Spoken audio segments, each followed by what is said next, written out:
বাংলাদেশ ভারত সীমান্তে কাঁটাতারের বেড়া নির্মাণকে কেন্দ্র করে উত্তেজনা যেন থামছেই না। গত কয়েকদিন ধরে চলমান উত্তেজনায় নতুন করে যোগ হয়েছে চাঁপাইনবাবগঞ্জ সীমান্তে বিএসএফ এর বাংকার নির্মাণ।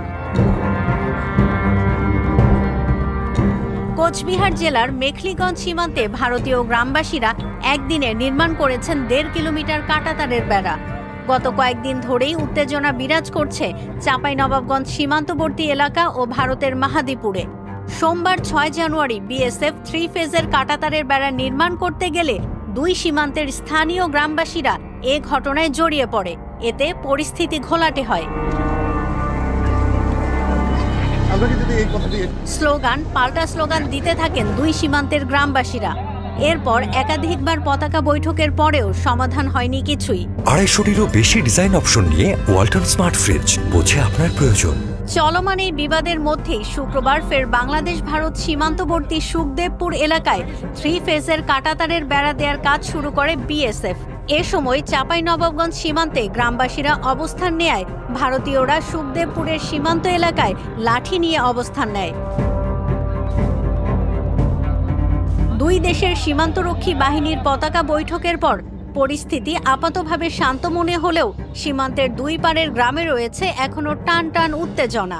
শুক্রবার বাখরাবাদ গ্রাম পঞ্চায়েতের সুখদেবপুর সীমান্তবর্তী এলাকা পরিদর্শন করেন বৈষ্ণবনগর বিধানসভা কেন্দ্রের তৃণমূল দলের বিধায়ক চন্দনা সরকার।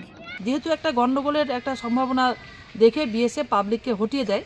আমাদের যারা ইন্ডিয়ান তারা আপনারা জানেন যে আমরা কখনোই ঝামেলা চাই না এবং আমরা শান্তির দেশ আমাদের ভারতবর্ষ।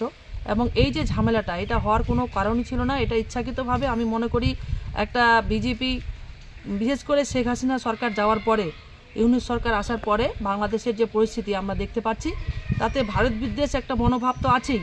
নদিয়া থেকে শুরু করে আপনারা দেখছেন ত্রিপুরা বিভিন্ন জায়গায় যে বিজেপি যেভাবে ভারতের উপর অ্যাটাক করার একটা চেষ্টা করছে তাতে পরিষ্কার বোঝা যাচ্ছে যে তারা ভারতের সঙ্গে সুসম্পর্ক বজায় রাখার তারা চায় না।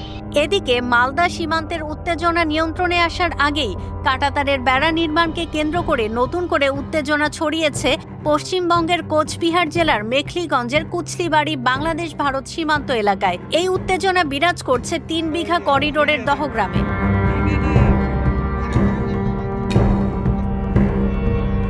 এদিকে শুক্রবার ভারতের বনগাঁ সীমান্ত এলাকা থেকে পুলিশি অভিযানে বাংলাদেশি সন্দেহে সোহাগ মিয়া, হাসান মিয়া ও ইয়াসিন সরকার নামে 3 জনকে আটক করা হয়।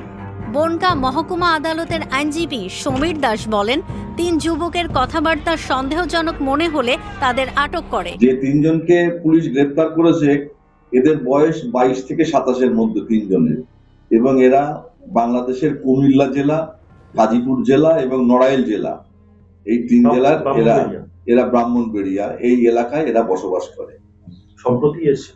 সম্প্রতি এসছে নাকি পুলিশ এদের কথাবার্তায় বিভিন্ন সাসপেক্টেড ম্যাটার পাওয়া গেছে এদের কাছে, এবং সেই জন্য পুলিশ রিমান্ডে যাওয়ার পরে প্রকৃত ঘটনা পুলিশ উদ্ধার করবে এবং আদালতে তারা প্লেস করবে। কলকাতা থেকে সুচরিতা কংসবণিকের তথ্য ও ভিডিও নিয়ে রিপোর্ট risingBD.com। কেউ না বুঝলেও আমরা আপনার প্রয়োজন বুঝি, আর তাই তো অত্যাধুনিক ফিচার সম্বলিত বিভিন্ন সাইজ আর কালারের 250-টিরও বেশি ডিজাইন অপশন নিয়ে ওয়ালটন স্মার্ট ফ্রিজ, বোঝে আপনার প্রয়োজন।